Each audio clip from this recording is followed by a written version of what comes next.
बालमित्रांनो सुस्वागतम. आत्ताच आपण पाहिलंय 5वी स्कॉलरशिपमधील 2025च्या पुस्तकामधील स्वाध्याय 10.2. आता आपण बघूया स्वाध्याय 10.3. उघडा तुमचं सगळेजण स्कॉलरशिपचं पुस्तक आणि पहा त्याच्यातला पहिला प्रश्न. अरे हे तर प्रश्न फारच सोपा आहे की रे.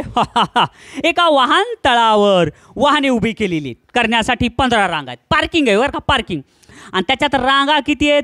15. 1 2 3 4 5 6 7 अशा 15 रांगा. आणि प्रत्येक रांगेत 325 जागा आहेत. एका रांगेत जागा किती? 325. मग 15 रांगेत जागा काढण्यासाठी 325ला 15 न गुणलं उत्तर किती आलं?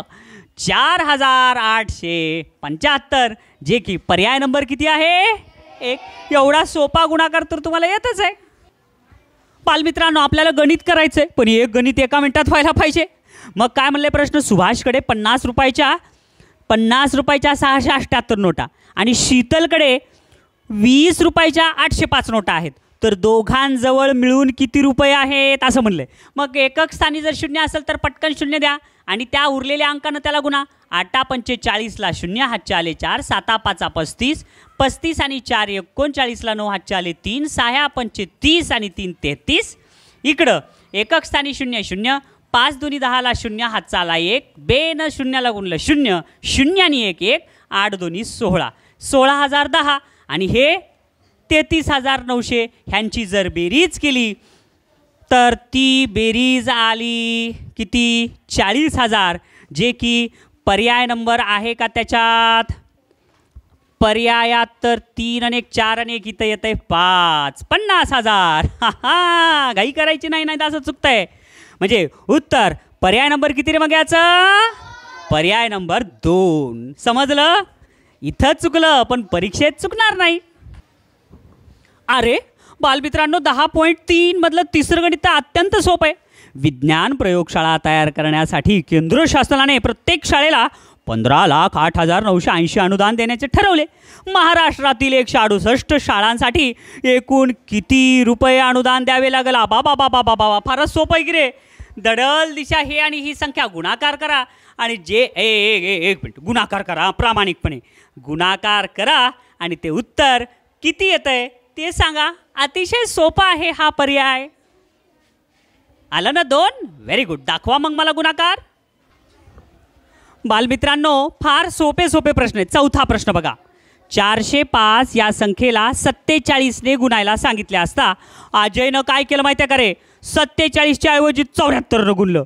तर त्याचे गुणाकाराचे उत्तर कितीनं जास्त येईल? हे बघा रे, ह्याला किती 405ला 47नं गुणायचं होतं, पण त्यानं काय केलं? 405ला 74नं गुणलं. तर प्रश्न असं आहे की उत्तर कितीनं जास्त येईल? मग फार सोपं आहे. हे गुणाकार आणि हे गुणाकार करत बसायचं नाही.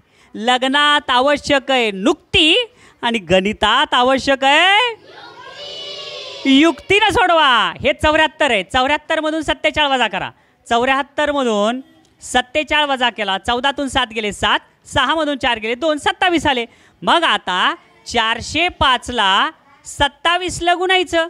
7 5 35 आणि 7 21 7 चौक 28 अधिक 5 2 10 आणि 4 2 8, 5 3 9 10, 10,935. हे पर्याय नंबर कितीमध्ये आहे? 4. समजलं सगळ्यांना? करा पुढचं गणित. पहा बरं पुढचा 5वा प्रश्न. हा पण सोपाच आहे. एका मोटरसायकलची किंमत सायकलच्या किमतीच्या 22 पट आहे. मोटरसायकलची किंमत सायकलच्या 22 पटच असेल ना रे. सायकल लहान, मोटरसायकल पेट्रोलची. सायकलची किंमत 5,480 रुपये. आता सायकलची किंमत 5,480 असल्यास मोटरसायकलची काढायची मग 22 पट म्हणजे 22 गुणायचं. करा मग गुणाकार. याचा आणि याचा गुणाकार केलं उत्तर किती आलं? पर्याय नंबर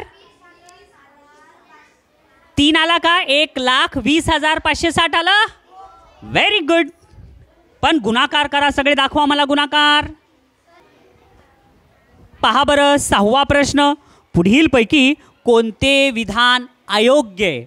नंबर 1, कोणत्याही संख्येला 0ने गुणल्यास गुणाकार तीच संख्या येते. अरे बापरे, म्हणजे जर समजा 15ला जर 0ने गुणलं तर 15च येतं आहे का? हे विधान अयोग्य आहे. म्हणून याचं उत्तर पर्याय नंबर 1. तरी बघा दुसरं, कोणत्याही संख्येला शून्याने गुणल्यास गुणाकार शून्य येतो, हे योग्य आहे.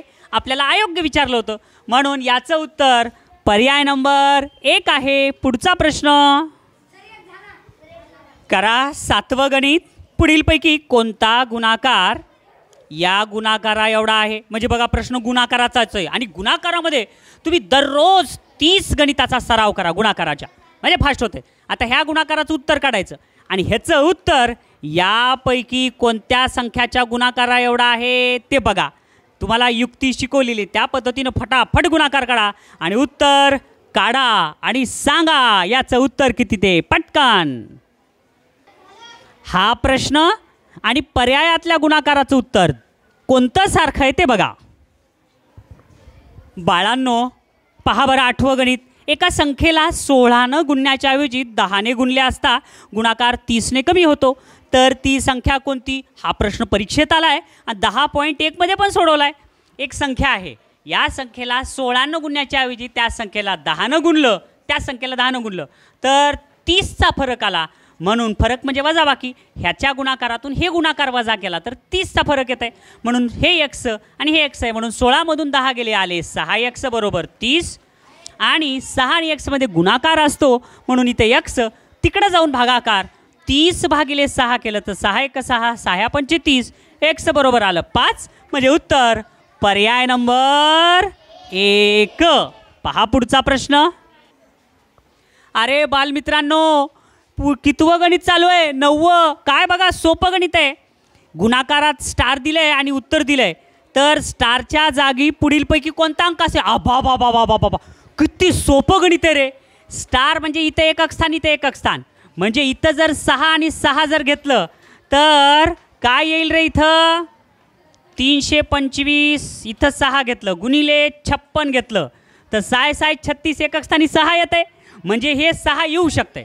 पुन्हा 325 तिथं 4 आहे गुणिले 54 घेतलं तर 4 चौक 16, इथं पण 6 आहे, इथंही 6 आहे, म्हणजे हे येऊ शकते. पण हे 8 8 64 हे येणार नाही, 7 7 49 हे येणार नाही, म्हणजे ह्या दोन्हीतून येईल. मग तुम्हाला हे दोन्ही गुणाकार करून बघायचं आणि उत्तर काढायचं, मग कळल उत्तर किती आहे. पर्याय नंबर 2. पुढचा प्रश्न पहा बरं. 10वं गणित. प्रत्येक खोक्यात 35 पुस्तके, म्हणजे एका खोक्यात 35 पुस्तक.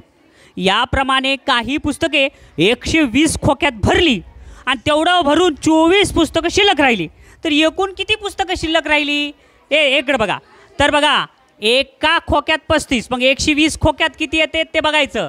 ते आले 4200, पण त्यांनी शेवटी म्हणलंय त्यांनी 24 पुस्तके शिल्लक राहिली, मग उत्तर आहे 4224. म्हणजे ह्याचं उत्तर 11व्याचं उत्तर पर्याय नंबर किती रे? मग सॉरी 10व्याचं उत्तर पर्याय नंबर 4. बघा रे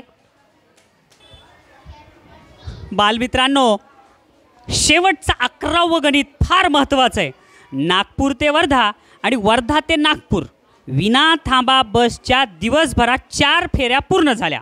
म्हणजे नागपूर ते वर्धा आणि वर्धा ते नागपूर, म्हणजे अशा 2 फेऱ्या, 2 जाणं येणं म्हणजे 1 फेरी, तर प्रत्येक वेळी 42 प्रवासी होते. नागपूरहून वर्ध्याला 42 आणि वर्ध्यातून नागपूरहून 42. बसचे तिकीट प्रत्येकी 85 असल्यास दिवसभरात त्या बसचे उत्पन्न किती? करून दाखवा हे गणित आणि याचं उत्तर किती ते सांगा. आणि दिवसभर दररोज 15 गुणाकार सराव करा. धन्यवाद.